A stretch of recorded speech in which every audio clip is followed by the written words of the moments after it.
Saya ingin tanya, bukankah selama ini kau bermaksiat lisanmu tidak pernah berzikir kepada Allah? Orang itu bilang iya. Bukankah tidak pernah kau mengucapkan doa? Iya. Bukankah tidak pernah kau membaca Al-Quran? Benar. Bukankah kau selama ini terharamkan untuk menjawab azan sholat di masjid? Dia bilang iya. Bukankah selama ini kau tertidur tidak pernah sholat malam? Dia bilang iya. Bukankah selama ini kau jadi tidak pernah silaturahim dengan keluargamu? Kau tidak pernah hadiri majelis ilmu? Kau tidak pernah termotivasi bersedekah? Dia mengatakan iya. Kata Hasan Basri, itulah hukuman yang paling berat dari dosamu. Jadi hukuman yang paling berat teman-teman sekalian dalam maksiat itu adalah terharamkannya seseorang berbuat ketaatan. Saya ingin memberikan pembukaan dulu atau muqaddimah. Pelanggaran kalau terjadi pada diri seseorang itu akan menyesakkan dada. Membuat hidup ini penuh dengan keprihatinan, kekhawatiran. Dada terasa sempit walaupun rumah itu luas, walaupun bumi ini luas. Bagi pelaku pelanggaran atau maksiat sempit sekali. Mobil yang mewah bisa berubah menjadi sesuatu kendaraan yang membuat sumpek. Rumah yang luas juga sama. Pasangan hidup mungkin yang sudah sempurna secara fisik juga tidak akan bisa mengobati. Kemaksiatan atau pelanggaran itu hanya akan mendatangkan bencana dan kesusahan hidup. Setiap kali ada teriakan yang mungkin menyinggung dosa yang pernah kita lakukan. Misalnya pernah membuat manipulasi data di kantor. Pernah melakukan perzinahan. Pernah mengganggu orang lain. Atau membunuh. Atau apa saja. Setiap kali kita dengarkan ucapan kata itu. Maka kita sendiri merasa seakan-akan kita yang sedang diserang. Itulah yang Allah subhanahu wa ta'ala sebutkan tentang orang-orang munafik. Yahsabuna kulla sayhatin alaihim. Mereka selalu mengira setiap teriakan-teriakan yang sampai ke kuping mereka itu terarah pada mereka, padahal sebenarnya bukan. Begitulah keadaan orang yang bermaksiat. Coba bandingkan dengan orang-orang yang tidak melakukan pelanggaran. Dadanya lapang, hidupnya tenang, pikirannya itu luas. Walaupun dia berada di gubuk yang kecil, walaupun mungkin dia pakai transportasi umum, tapi hidupnya terasa lapang, tenang. Karena tidak ada pelanggaran. Itu fakta lapangan. Jadi selalu saja terasa lapang dada, pikiran cemerlang. Selalu saja hari demi hari terisikan dengan ketaatan. Lisannya mudah berzikir, lisannya mudah untuk berdoa, tangannya digunakan untuk berzikir atau bersedekah, atau menjamah sesuatu yang Allah halalkan. Telinganya mendengar yang baik, matanya melihat yang baik, kemaluannya menyentuh yang dihalalkan, kakinya melangkah pada tempat yang benar. Dan selalu hidupnya plong. Walaupun dia pakai kendaraan umum tadi saya katakan, walaupun rumahnya gubuk, dia akan rasakan kebahagiaan yang luar biasa. Ini fakta lapangan tentang bahayanya orang kalau berbuat dosa. Efeknya sampai semua semewah apapun fasilitas menjadi sempit. Dan itu akibat daripada maksiat. Sementara orang kalau melakukan ketaatan, sesederhana apapun fasilitasnya, maka dia akan rasakan kelapangan. Oleh itu teman-teman sekalian, bahasan kita tentang dosa-dosa besar ini jangan hanya sekedar dijadikan sebagai momentum untuk kumpul sama teman-teman. Oh di Blok M hari Rabu kita kumpul yuk, habis taklim sekaligus kita makan-makan misalnya. Itu enggak salah. Tetapi jangan hanya sekedar seperti itu, sayang sekali. Ada satu pesan penting di mana Allah Azza wa Jalla memudahkan saya sebagai pemateri dan teman-teman sebagai pendengar untuk datang sama-sama. Saya menyusun materinya, antum mendengarkan dan kita sama-sama tersentuh secara keimanan agar kita berhati-hati. Ada poin penting teman-teman sekalian. Ini setelah sekian tahun pengalaman saya lalui, banyaknya pertanyaan yang masuk dalam pengajian. Ternyata makna firman Allah subhanahu wa ta'ala, innallaha syadidul iqab. Allah itu sangat berat siksaannya. Perkataan sebagian ulama apa? Hukuman Allah kalau datang kepada pelaku maksiat akan lebih berat daripada dosa yang dia lakukan. Mungkin sekali saja lisannya berbohong, cukup Allah siksa dia dengan sebulan dia sumpek misalnya. Sebulan ribut rumah tangganya. Sebulan anaknya durhaka. Sebulan mungkin tidak naik prestasinya. Sebulan mungkin dia tidak bisa sholat malam. Sekian banyak hal. Padahal dosa yang dilakukan mungkin bagi dia kecil.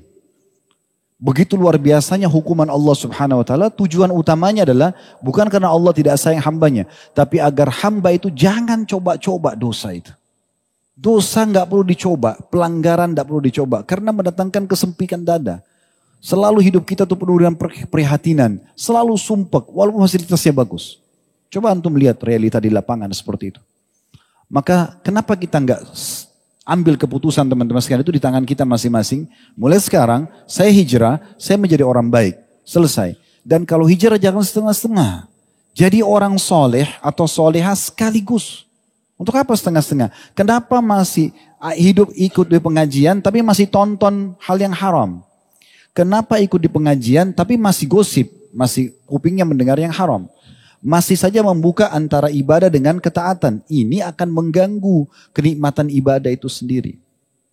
Kenapa ada orang tidak maksimal merasakan kenikmatan iman? Karena dia masih membuka keran-keran dosa. Dosa itu ibarat racun. Kalau antum punya segelas susu, tidak usah segelas. Mungkin satu jek besar susu. Misal seliter, 5 liter susu. Kalau ditetesin satu tetes racun, rusak susu itu. Ibaratnya susu ini amal soleh, satu tetes itu racun, dosa yang antum lakukan kecil. Ini efeknya besar. Kepada kehidupan kita, kepada hubungan kepada Allah, fasilitas yang Allah kasih. Lalu untuk apa dibuka pintunya? Kenapa enggak tinggalkan aja? Tutup kerannya dan sibuk dengan amal soleh. Di situ antum akan rasakan bagaimana kenikmatan iman itu. Itulah yang dikatakan oleh Ibnu Taimiyah rahimahullah pada saat beliau di penjara. Andai saja raja-raja, betulan pada saat itu beliau di penjara, yang memenjarakan kami dan siapapun yang memusuhi ya Islam ini mengetahui bagaimana kenikmatan iman dalam hati, maka mereka akan cemburu dan mereka akan membelah dada kami untuk mengambil kenikmatan tersebut. Karena memang kenikmatannya luar biasa. Poin yang lain, habis ini kita masuk pertanyaan. Teman-teman sekalian, kalau ada yang mengatakan begini, Ustaz, saya sudah lama buat dosa, tapi saya tidak melihat ada hukuman Allah. Mungkin ada orang bilang begitu. Karena bagi dia, hukuman itu mungkin masuk rumah sakit, tabrakan kakinya patah, matanya buta misalnya, kepalanya pecah. Mungkin bagi dia itu baru hukuman. Keliru teman-teman sekalian. Semua hukuman fisik itu adalah sesuatu yang paling kecil dari hukuman Allah. Kenapa? Karena semua hukuman fisik yang datang, sakit, dipukul orang, kepalanya pecah, tangannya patah, itu bisa mendatangkan kesadaran. Oh, saya salah. Nah, dia bisa kembali kepada Allah. Itu hukuman yang paling ringan. Yang paling berat hukuman Allah kalau orang berbuat dosa, dengarkan yang dijelaskan oleh Hasan Basri rahimahullah. Beliau pernah ditanya oleh seseorang berkata begini, wahai imam, Anda selalu bahas tentang dosa dan efeknya. Saya ini bertahun-tahun berbuat dosa, tapi saya tidak pernah rasa hukuman Allah. Orang ini berkata begitu. Kata Hasan Basri, sungguh salah penilaianmu itu. Hukuman Allah sudah sangat besar pada dirimu, cuma kau tidak sadari. Orang itu penasaran. Dia katakan, apa hukuman Allah? Saya tidak rasakan, karena gambaran dia hukuman itu adalah siksaan fisik. Apa kata Hasan Basri rahimahullah? Saya ingin tanya, bukankah selama ini kau bermaksiat lisanmu tidak pernah berzikir kepada Allah? Orang itu bilang iya. Bukankah tidak pernah kau mengucapkan doa? Iya. Bukankah tidak pernah kau membaca Al-Quran? Benar. Bukankah kau selama ini terharamkan untuk menjawab azan sholat di masjid? Dia bilang iya. Bukankah selama ini kau tertidur tidak pernah sholat malam? Dia bilang iya. Bukankah selama ini kau jadi tidak pernah silaturahim dengan keluargamu? Kau tidak pernah hadiri majelis ilmu? Kau tidak pernah termotivasi bersedekah? Dia mengatakan iya. Kata Hasan Basri, itulah hukuman yang paling berat dari dosamu. Jadi hukuman yang paling berat teman-teman sekalian dalam maksiat itu adalah terharamkannya seseorang berbuat ketaatan. Kalau hanya sekedar hukuman fisik, kita bisa sadar. Kita bisa sadar, oh ini salah nih. Jadi kita akhirnya meninggalkan kan gitu. Tapi kalau dibuat lalai dari ibadah, ini luar biasa. Kita nggak terfikir untuk hadir majelis ilmu begini. Kita nggak terfikir untuk mendengarin pengajian, untuk sedekah, baca Quran, tidak terfikir. Itu hukuman yang paling berat.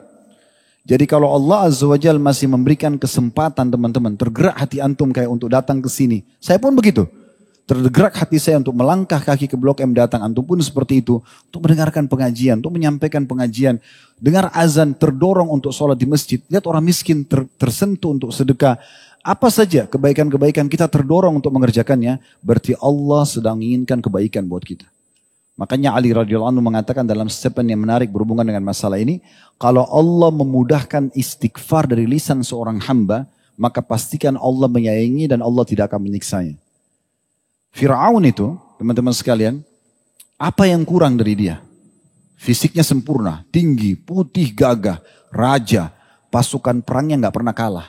Setengah dunia dari Afrika itu, seluruh Afrika dikuasai sama dia. Di masa itu. Apa yang kurang dari dia gitu? Tapi waktu Allah utus Nabi Musa dan Nabi Harun alaihi wassalam, dia tolak dakwanya. Maka yang Allah jadikan hukuman terberat buat dia nggak bisa terima dakwah ini. Selalu penolakan. Berusaha membunuh Musa alaihissalam. Karena memang Allah ingin mencelakakan dia. Nabi Muhammad SAW selalu mengucapkan, Ya muqallibal qulub, tsabbit qalbi ala dinik. Ya Allah yang membolak-balikkan hati manusia, kokohkan hatiku dalam ketaatan kepadamu. Dalam riwayat lain, sarrif qalbi ala ta'atik. Alihkan hatiku kepada ketaatan kepadamu. Sering beliau ucapkan ini. Kata Ummu Mukminin Aisyah radhiyallahu anha, ya Rasulullah, kenapa Anda sering ucapkan doa ini? Siapa Anda? Kok kayak orang masih takut hatinya teralihkan dari ketaatan kepada Allah? Apa kata Nabi SAW? Sosok Nabi, manusia yang paling mulia, pemimpin anak Adam. Gitu kan? SAW beliau mengatakan, wahai Aisyah, sesungguhnya hati manusia berada di jari jemari sang pencipta Allah. Allah bolak-balikkan kapan dia mau. Artinya, kapan saya lalai sedikit ini, Allah balik hati saya jadi tidak mau ibadah, habislah ceritanya. Bahkan predikat kenabian bisa ditarik. Apa saja bisa Allah tarik. Oleh karena itu teman-teman sekalian, hati-hati. Dalam poin ini penting sekali. Ya. Setiap dengar ilmu seperti ini teman-teman, masuk renungi baik-baik dengan pikiran. Renungi dengan hati. Masukkan telinga kanan, masukkan dalam hati. Jadikan sebagai pegangan hidup. Karena kami hanya bisa bicara seperti ini. Gak mungkin setiap hari saya datang ke rumah antum, cek satu persatu jemaah, sudah sholat belum, jangan lakukan maksiat, itu tidak mungkin. Tapi harus kita cerdas dalam memahami masalah seperti ini. Ini poin penting ya dalam pembukaan kita. Oleh karena itu teman-teman, kalau Allah masih berikan kesempatan kita taat kepadanya, berarti itu sebuah nikmat yang luar biasa. Dan ingat, sekali hijrah, sekali jadi orang baik, jangan setengah-setengah. Udah, sisa umur ini dilakukan untuk ketaatan kepada Allah SWT. Sudah selesai masanya dosa, habis. Selesai. Cukup yang lalu-lalu sudah kita lakukan, sekarang tinggalkan. Karena dia hanya mendatangkan bencana. Ingat, dia adalah racun yang menghancurkan kehidupan. Menyempitkan dada seseorang. Buyar fikirannya. Fasilitas itu jadi kecil hanya kena dosa itu. Tapi sebaliknya dengan ketaatan kepada Allah, di rumah gubuk, fasilitas biasa, tetap lapang dada. Tetap tenang. Makanan kurang pun tetap bisa kita lalui. Kenikmatan yang luar biasa yang kita bisa rasakan.